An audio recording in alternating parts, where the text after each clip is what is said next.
After months of escalation in the North Korean nuclear crisis, it seems we've finally had a breakthrough. Kim Jong-un wants to talk with the United States, and says he is open to discussing giving up his country's nuclear program. President Trump's strategy to bring North Korea to the negotiating table, volatile though it seemed, appears to have worked.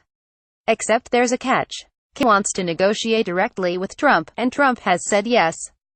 By accepting this offer, the president is setting a dangerous precedent about rewarding bad behavior, in this case, from a designated state sponsor of terrorism.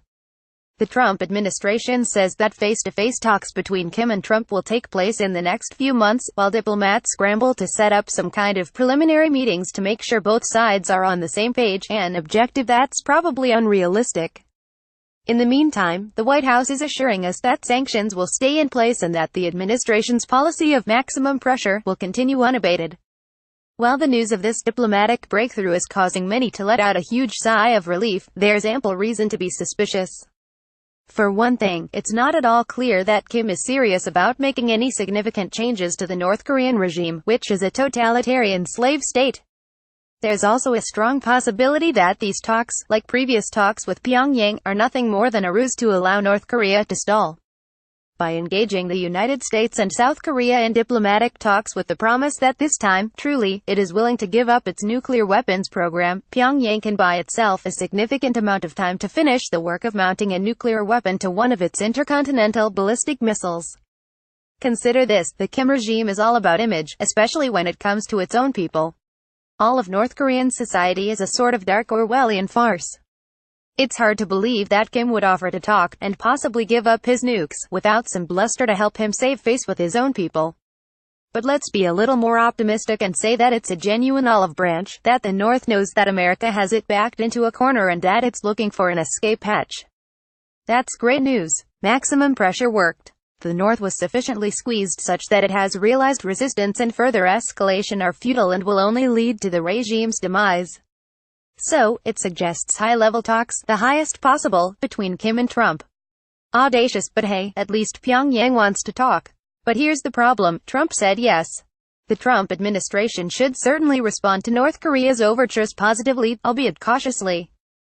It should have agreed to send a team of diplomats to begin talks about what aspects of its nuclear program North Korea is willing to give up, and to set some preconditions, beginning with allowing international inspectors access to its military sites. A meeting with Trump should only take place after nuclear concessions have been made and verified. But to have the U.S. president meet with the North Korean dictator, after the latter has done nothing but escalate and provoke, is to reward bad behavior. It also sets up a dangerous precedent for other dictatorial regimes.